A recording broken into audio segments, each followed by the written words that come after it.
ലൈംഗിക അധിക്ഷേപ കേസിൽ ബോബി ചെമ്മണ്ണൂർ അറസ്റ്റിൽ. എറണാകുളം സെൻട്രൽ പോലീസ് സ്റ്റേഷനിലെത്തിച്ചാണ് അറസ്റ്റ് രേഖപ്പെടുത്തിയത്. മജിസ്ട്രേറ്റിന് മുന്നിൽ നാളെ ഹാജരാക്കും. ഹണി റോസിന്റെ പരാതിയിൽ വയനാട്ടിൽ നിന്നാണ് ബോബി ചെമ്മണ്ണൂരിനെ കസ്റ്റഡിയിലെടുത്തത്. അതേസമയം നടിയുടെ രഹസ്യമൊഴി പോലീസ് രേഖപ്പെടുത്തി. വിവരങ്ങളുമായി കിരൺകുമാർ ചേരുകയാണ്. കിരൺ, ബോബി ചെമ്മണ്ണൂരിനെ പോലീസ് അറസ്റ്റ് രേഖപ്പെടുത്തിയിരിക്കുകയാണ്. ഇനിയുള്ള നടപടിക്രമങ്ങൾ ഏത് തരത്തിലാണ്?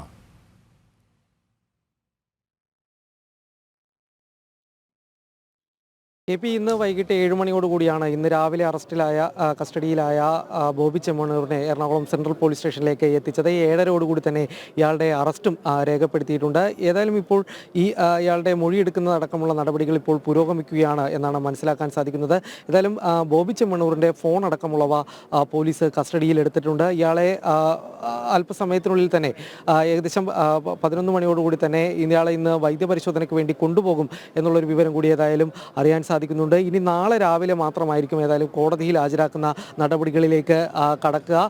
ഏതായാലും വലിയൊരു നടപടി തന്നെയായിരുന്നു ഈ പോലീസിൻ്റെ ഭാഗത്തു നിന്നും ഇന്ന് കാണാൻ സാധിച്ചത്. ഇന്നലെ നടിയുടെ പരാതിയിൽ കേസെടുക്കുകയും ഇന്ന് രാവിലെയോടുകൂടി തന്നെ വയനാടുണ്ടായിരുന്ന ബോബി ചെമ്മണ്ണൂരിനെ അയാളുടെ തോട്ടത്തിലെത്തി അവിടെ നിന്ന് അറസ്റ്റ് ചെയ്ത് കസ്റ്റഡിയിലെടുത്ത ഇന്ന് രാവിലെ തന്നെ ആദ്യം വയനാട് AR ക്യാമ്പിലേക്കും പിന്നീട് കൊച്ചിയിലേക്കും പോലീസ് സംഘം കൊണ്ടുവരുന്ന ഒരു ശക്തമായ നടപടി, അല്ലെങ്കിൽ ചടുലമായിട്ടുള്ള ഒരു നടപടി പോലീസിൻ്റെ ഭാഗത്തു നിന്നും ഉണ്ടാകുന്നത്. ഏതായാലും നിലവിലിപ്പോൾ ഇയാളുടെ മൊഴിയെല്ലാം തന്നെ രേഖപ്പെടുത്തിയിട്ടുണ്ട്. ഒപ്പം പരാതിക്കാരിയായിട്ടുള്ള ഹണി റോസിൻ്റെ മൊഴിയും ഇന്ന് കോടതി രേഖപ്പെടുത്തുകയുണ്ടായിരുന്നു. രഹസ്യം മൊഴിയാണ് ഇന്ന് രേഖപ്പെടുത്തിയത്. Ernakulam first class judicial magistrate കോടതിയിലെത്തിയ നടി ഇവിടെ മൊഴി രേഖപ്പെടുത്തുകയായിരുന്നു. ഏകദേശം 2 മണിക്കൂറോളം ഈ നടിയുടെ മൊഴി രേഖപ്പെടുത്തുന്ന കാര്യങ്ങളും ഇതുമായി ബന്ധപ്പെട്ട നടപടികളും ഉണ്ടാവുകയുണ്ടായിരുന്നു. ഏതായാലും നാളെ രാവിലെയോടുകൂടി മാത്രമായിരിക്കും ഈ ബോബി ചെമ്മണ്ണൂരിനെ കോടതിയിൽ ഹാജരാക്കുക. ഏതായാലും ഇപ്പോൾ നിലവിൽ ചുമത്തിയിരിക്കുന്ന കുറ്റകൃത്യങ്ങൾ അല്ലെങ്കിൽ